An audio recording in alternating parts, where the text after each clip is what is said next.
Kita ke informasi lainnya, Saudara. Kasus dugaan asusila melibatkan pengasuh pondok pesantren di Desa Tlogosari, Kabupaten Pati, Jawa Tengah.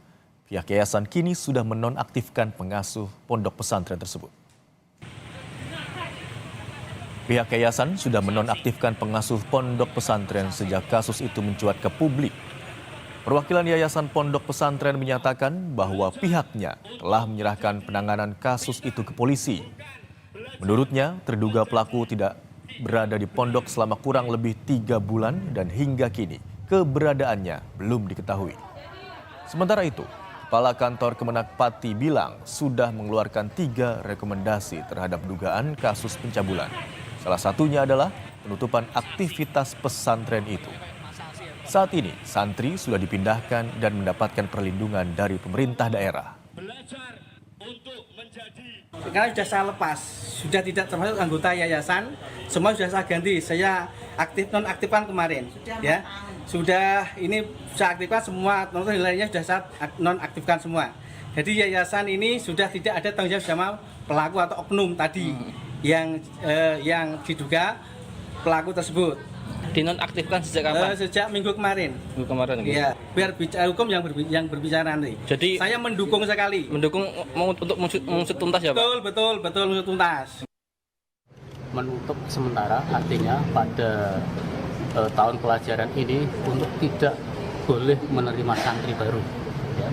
Kemudian yang kedua, opsinya pengasuhnya itu memang sudah harus terpisah di yayasan itu, artinya sudah keluar dari yayasan itu. Kemudian rekomendasi yang ketiga, kalau memang poin 1, kemudian poin 2 tidak diindahkan, maka Kementerian Agama mau menutup permanen.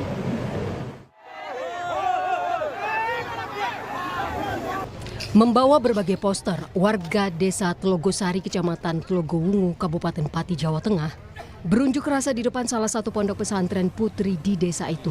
Warga geram karena seorang kiai di pondok itu diduga melakukan tindakan asusila terhadap puluhan santri perempuan. Dalam aksi itu, warga menuntut polisi segera menahan kiai yang diduga sebagai pelaku.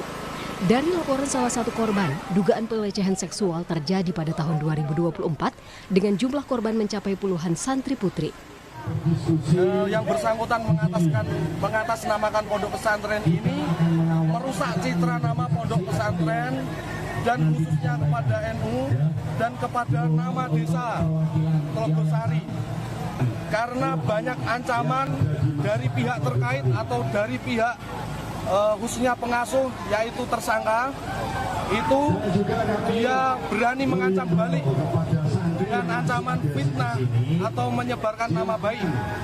Sosok Kiai Azhari ini sebetulnya sudah lama tidak diterima oleh masyarakat sini sendiri. Akan tetapi dia itu simpatisannya bukan dari masyarakat sini, akan tetapi dari luar. Dan dia juga punya dekengan-dekengan tersendiri yang bikin para korban, para orang-orang terdekat untuk tidak melanjutkan misal ada kasus. Polisi masih mendalami kasus ini.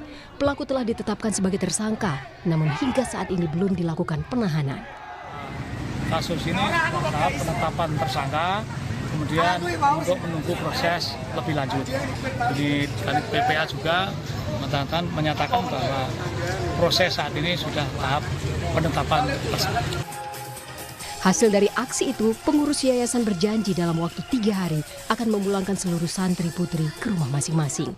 Ilhan Miftahudin, Pati, Jawa Tengah.